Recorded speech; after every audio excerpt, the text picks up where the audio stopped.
अब हम है ना दूसरे अध्याय में जा रहे हैं और आपको पता है कि दूसरा अध्याय जो है वो बहुत ही जरूरी है हमारे आम जिंदगी के लिए, क्योंकि ये अध्याय 2 जो है ना उनको बोला जाता है सांख्य योग, द अल्टीमेट माइंडसेट शिफ्ट। क्या हमें लगता है कि हम कंफ्यूज्ड है? क्या करियर, कंपटीशन और फ्यूचर के दबाव ने हमें थका दिया है? तो स्वागत है श्रीमद् भगवद गीता के अध्याय 2 में, जो बहुत ही अल्टीमेट है।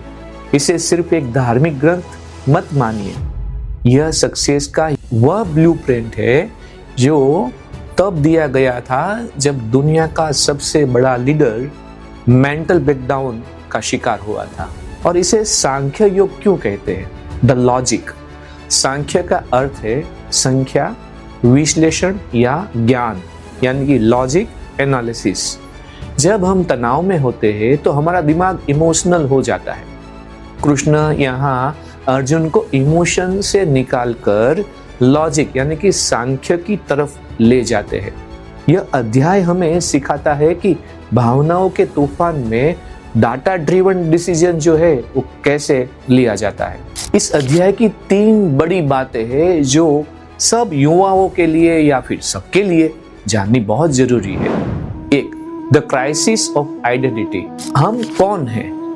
कृष्ण सबसे पहले अर्जुन को याद दिलाते हैं कि उनका असली सेल्फ उनके डर से बहुत बड़ा है। यह सेल्फ वर्थ की सबसे बड़ी सीख है सांख्य योग। दूसरी बात है सुख दुख में समानता।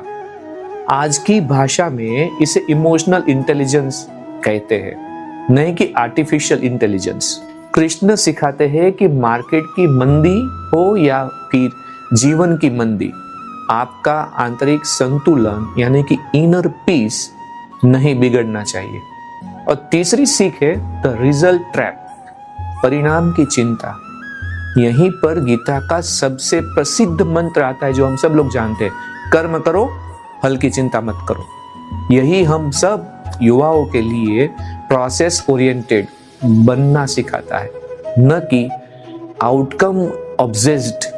हमें इसे मेंटल टफनेस ट्रेनिंग की तरह पेश करेंगे। अर्जुन एक स्टूडेंट की तरह है और कृष्ण एक ग्लोबल मेंटोर की तरह।